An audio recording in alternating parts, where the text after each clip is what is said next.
Okay, now comes the confession part. Yeah. You remember when we called you on Avo's birthday? Yes. Well, I was in, where was I? Panama. I was in Panama, okay. Tell them why you were in Panama. I'd rather not. Too bad. I was on tour fantasy camp helping a band. Which shall remain nameless? Is that what you're trying to say? I would rather keep it nameless, only because I don't want to expose it on tape for them, for their purposes. But it's a young band, and they're cigar smokers, but I don't think they'd appreciate me telling the world that they're cigar smokers. Not yet, at least. Right. I'd rather let them do that than me. But So you I won't did be... everything on this tour. Like Yeah? I carried their luggage. I ran audio lines. I helped push some girls out of the way. Screaming fans. Screaming fans. But I'll tell you, it was. If you ever had a bucket list experience, I would say go on tour for 35 days in South America with a very popular band, and you'll see it all. I mean, I had a lot of fun there. I got to play paintball in Santiago, Chile. I played soccer in Brazil. Yeah. Santiago's a great town. Great town for cigar smokers too. It's a Cool, well, they got cool that Casa del nightlife, Habano and and they that got W. a beautiful casa. It's a beautiful city. Yeah. Beautiful city. Really, really modern and actually pretty far advanced for South America. One of those places where you can go skiing in the morning and surfing in the afternoon. Los Angeles? It's usually the reverse in Los Exactly. Angeles. So surfing in the morning, skiing at night. Great But yeah, setup. it was a blast, and I appreciated every part of it. Would And, you do it again? Or will you have to do it again? Well, you know, it's funny. The whole thing is that being out on this tour is like, I was kind of like their resident cigar expert, because I think they kind of liked the fact that they had someone that owned a cigar company on the tour with them, even though I thought it was kind of cool that I was hanging out with a bunch of talented musicians, and actually partying with the crew, which was spectacular, by the way.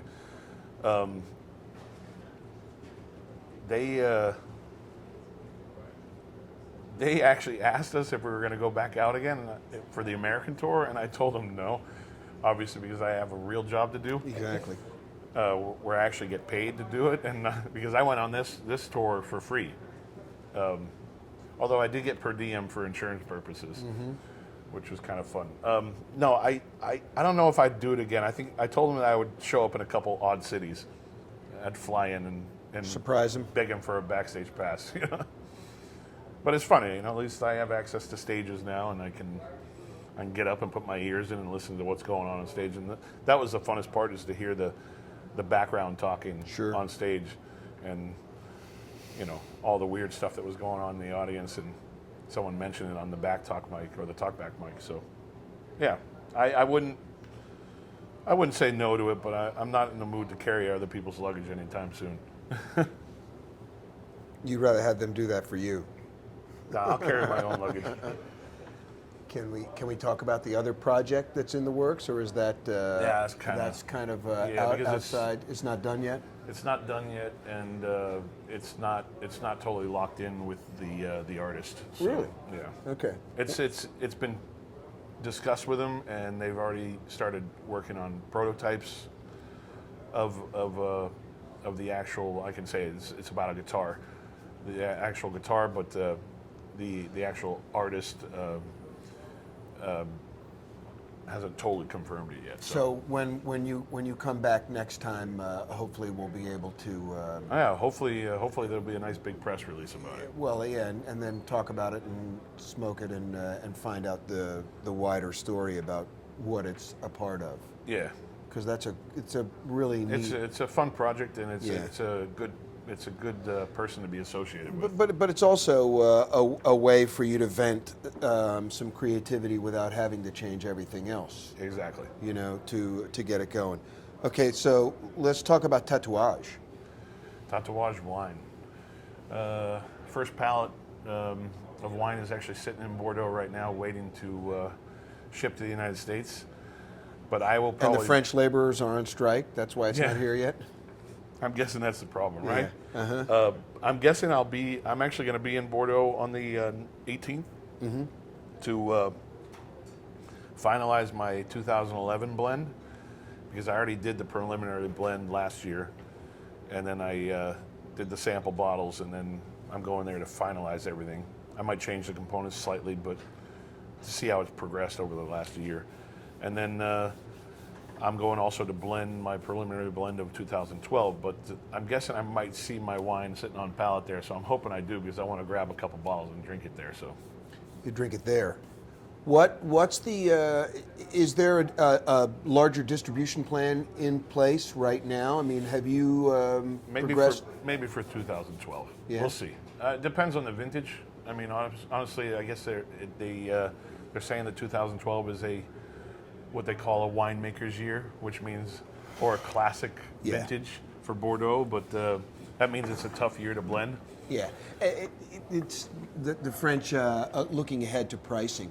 But so exactly. That's what it is. But so what does that mean in terms of the wine that's on the palate right now? Does that mean that it all belongs to you?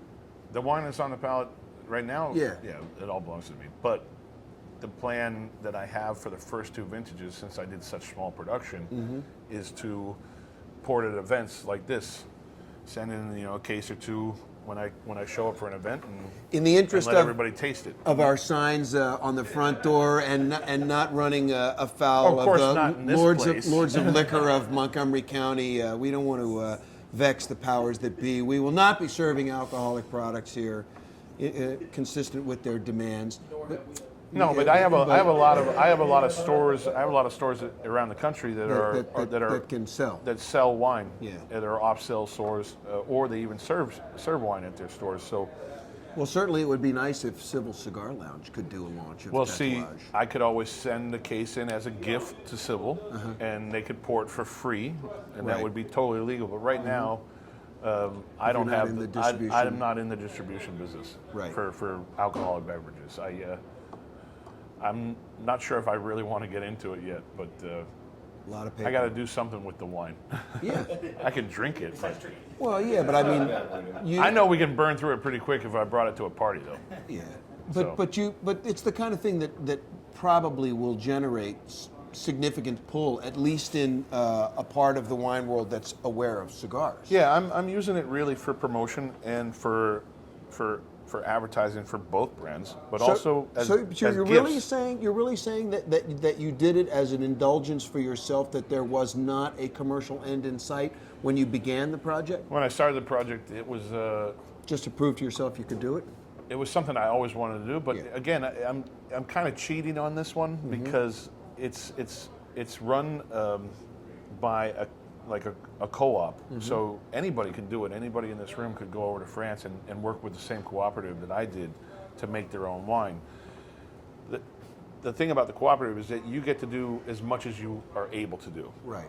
So if I had the time to go live in France for, a week out of the, every month, I would go over there and check on my wine every month. But schedule a European tour. Yeah, it's just not possible right now, and.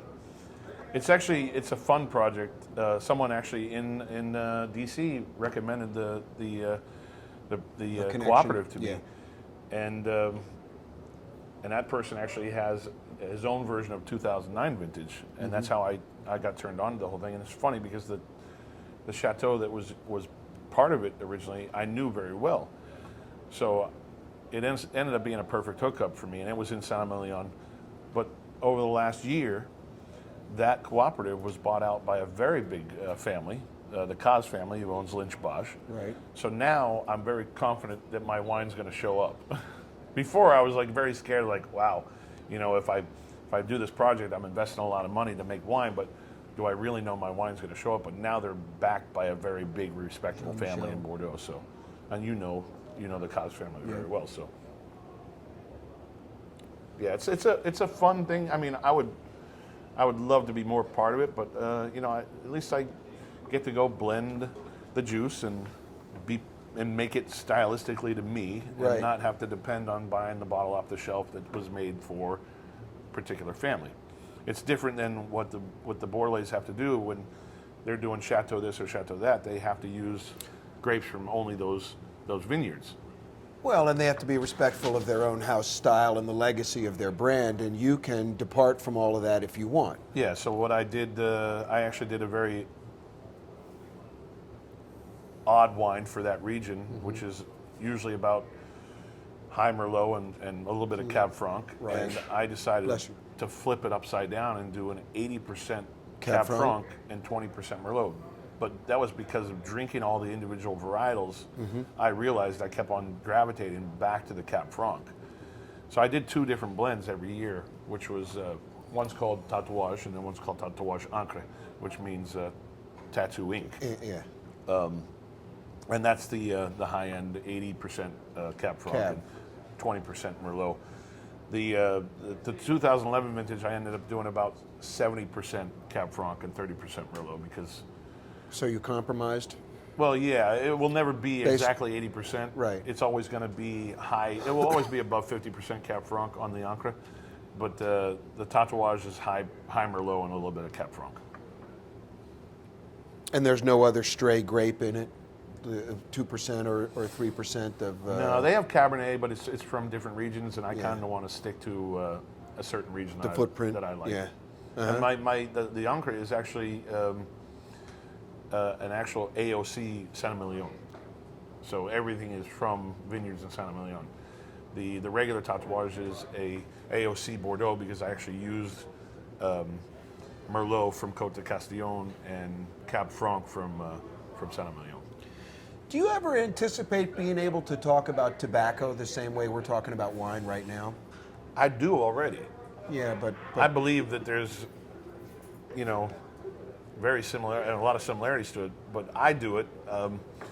We talked about this, I think, the last time. I just wish there was more regulations that followed those strict guidelines to prove, where the tobacco is coming from. But and what you're using and if you're saying that you're using, all Nicaraguan, make sure that it's verified as all Nicaraguan. yeah, but I mean, there's such a diversity of seed type and Yeah. region and everything else. All of that is a larger part of the story of being a great blender and having a full palette to work with and creating things that have dramatically, distinctly different personalities. Yeah. No, it's But a lot of work, and that's the fun part about working with my brother and my friends on this new company is that I get to experiment even more than I'm already doing. Of course, when I'm down in the factory, I constantly am trying out new things. Tweaking. I actually played with some tobacco from a South American country that I never thought grew tobacco, and I was surprised by the characteristics it gave. I'm not a big fan of Panama tobacco. Not really a big fan of Colombia. Colombia, not at all actually. Brazil, here or there on the wrappers. I've seen some wrappers that some other companies have used that have been brilliant. But there's a lot of things they've done that don't leave country intact. There's some extraordinary tobacco, but Peru, Peruvian tobacco's actually pretty interesting. yeah. But no, this actually tobacco's from Paraguay. Very interesting tobacco. Actually added a lot of trippy flavors to the cigar. That's good. But I was blending it with some of my inexpensive cigars, not my expensive cigars. It worked really well because it's a cheap tobacco too. It's not, if I'm making an expensive cigar, I want to put expensive tobacco in it. If I'm making a cheap cigar, I'll put cheap tobacco in it. But when I talk about cheap tobacco, it's still quality tobacco, but they just sell it for a lot less. Because of where they are. Yeah. Well, that's cool. So they are But this whole evolving. world's full of tobacco, and Yeah. this whole world's full of wine grapes. I mean, it's amazing to see more and more states and more countries making wine. Wine I never even heard of. Well, I think virtually every state in the country these days has some kind of wine Well, I program think in we- various states of development. We talked about this, I think, one time because of Manfred Krankel, Yeah. the Seneconan guy. he said it classic. He said, terroir is what the winemaker or the farmer makes it. He decided he wanted to set up his winery in a region that no one Believed. could grow good grapes, and he frontiered his own wine growing region. So he made his own terroir. It actually is it's a cool thing to see, like Maynard, Arizona. I mean, he found a place in Arizona to make decent wine out of it. So, to continue the parallel, the question becomes whether or not, The question becomes whether or not that same thing applies to sort of micro growing regions for tobacco. Yeah. No, I mean, Pepina Jaime actually frontiered a region in Nicaragua that no one took a chance on, and they own 4 farms in that region. And recently, last year, someone actually set up shop right next to them. Growing again? Tobacco. And it's a cool region, and they've gotten some great tobacco off of it. Some great tobacco that was rated #1 in the world this year. So, which also brought a new range, not just of flavors, but like encouraging people to explore a different level of body in cigars as opposed to what had been the fashion. yeah, because Flor de las Antillas to me was the ultimate breakfast cigar. Yeah. Well, I mean, but you got to be you have to be a lot more mature smoker to automatically characterize it as that, you know, and because the implication in saying that for you and me is different than the average smoker going,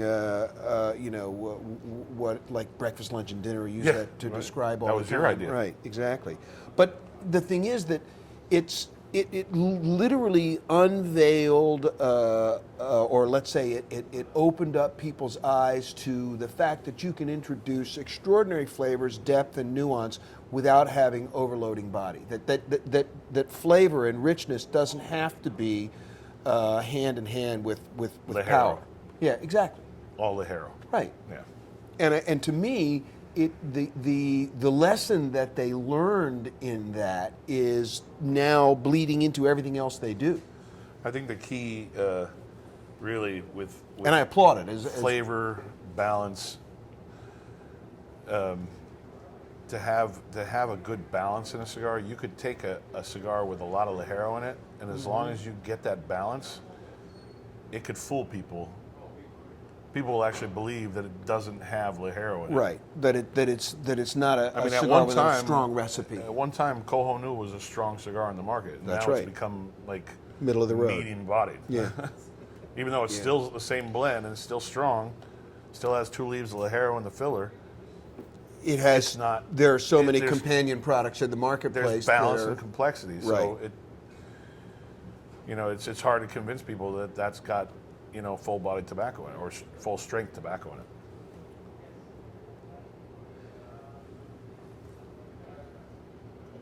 I think, though, that seeing CA rate something like Flor de las Antillas as #1 is a path to learning a lot more about the possibilities that are open instead of just walking the we're strong. Yeah. The We're Strong Day, I never liked it. I have strong cigars. I mean, Fausto for me is a pretty full-bodied cigar with a lot of high priming tobacco in it, but it has balance. It has balance, exactly. Especially in the second Fausto is genius. The 11. The 114? Yeah. The new one. Yeah. The new, the last year's size. Mm-hmm. The 114 is great. That's one cigar. I mean, I rarely pick up the same cigar twice and back to back, but I've done it with that many times. Yeah, exactly. You can chain smoke them. Yeah, it makes me sweat a little bit, but it's got balance. I know it does. I mean, like you don't. It's kind of a creeper. It creeps up on you, and you're like realize that you're wiping your brow, going, "Wow, this is a lot fuller than I was expecting it to be." This one goes to 11. This one goes to 11.